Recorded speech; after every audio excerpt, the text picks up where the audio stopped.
I ultimately got my department manager fired in the most embarrassing fashion imaginable.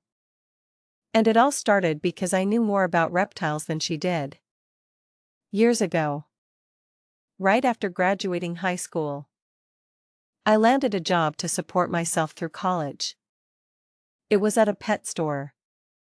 And I was assigned to the department that handled fish, aquariums, reptiles, and birds. The overall store manager was a fantastic, old-school guy I'll call Arthur. Arthur's philosophy was simple: show up, work hard, and go home. That was all he ever asked of us. And he led by example.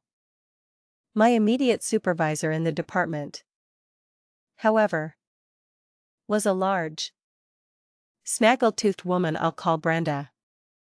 Our relationship soured from day one. It became quickly apparent that my years of experience keeping snakes as a hobby meant I knew more about reptiles than she did. She preferred the fish section, and her ego simply couldn't tolerate a new hire who didn't require her constant guidance. This reveals Brenda's greatest fatal flaw: her arrogance. That wounded pride, which she felt was challenged by a subordinate, would ultimately seal her fate. From that moment on, she was horrendous to me. She made it her personal mission to single me out, assigning me to clean the filthiest goldfish tanks day after day, while making sure other employees handled sales whenever I was on the clock. She'd openly insult me in front of the team, with charming lines like, "You are the weak link in my team. You are the reason I'm having problems in this department." About a year of this passed, and my hours were suddenly cut by 25%. I asked Arthur, the store manager, what was going on. He explained that our department was losing a significant amount of money from a combination of poor sales and broken merchandise write-offs. I was puzzled. But since everyone's hours were being cut, I didn't press the issue. Around the same time, a few coworkers and I noticed a change in Brenda's behavior. She had developed a sudden, intense interest in certain customers. Whenever these specific people came in, she would insist on helping them personally, sending the rest of us to the back to do busy work. The pieces started to click together when a customer casually mentioned to us how nice Stephanie is. It turned out Brenda was breeding mice at home and selling them directly to customers she met at our store. We soon discovered she was running a full-blown side hustle, breeding her dogs, turtles, and mice and selling the offspring to our customer base. This was infuriating on multiple levels. Not only was she directly stealing business from the store, but she was also violating major corporate policies. Our store specifically refused to sell mice as live food for snakes, and we were heavily involved with local animal shelters, condemning the very kind of backyard breeding she was engaged in. She was lining her pockets while her own employees were losing hours because the department was supposedly losing money. Still, the math didn't fully add up. How could her small-time animal sales cause such a massive financial drain on the department? I mulled it over until one evening, I thought I finally had it figured out. Brenda was, by all accounts, a lazy woman. But when one of her customers entered the store, she transformed into the employee of the month, sticking to their side for their entire visit. I decided to watch. I saw her with one of her regulars, helping them fill a cart with expensive aquarium decorations, high-end terrarium supplies, heat lamps, and bulbs. As she picked up each item, I discreetly followed behind them, jotting down every single product. I needed a paper trail. As one person later commented, Documenting things and establishing a paper trail is the key to absolute domination. She then did something I'd never seen her do before. She directed the customer to a specific register and checked them out herself. I noted the exact time and the register number and went back to my tasks. Later, I casually asked the cashiers about it.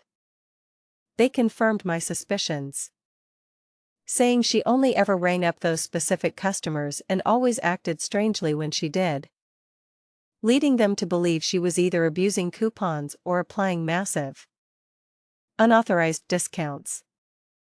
With my list of items and corroborating stories from my coworkers about her under-the-table animal sales, I went to talk to Arthur.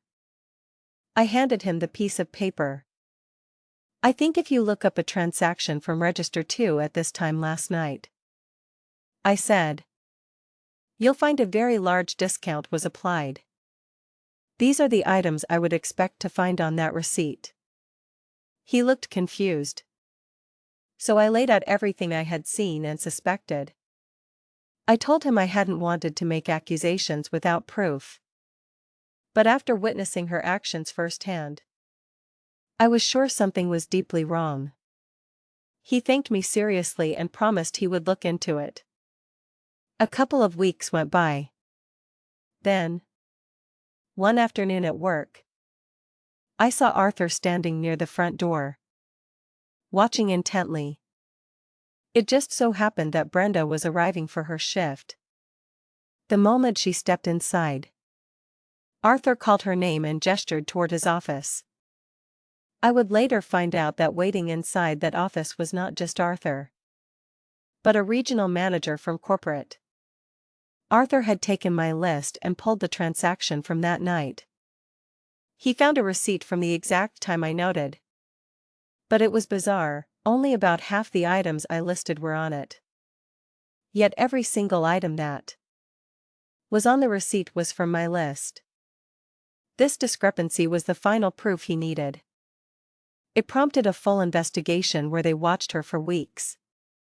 They discovered her true method: she would walk her customers around, have them load up a cart, and then at the register, she would only scan every other item, sliding the most expensive things straight into the bags without ringing them up.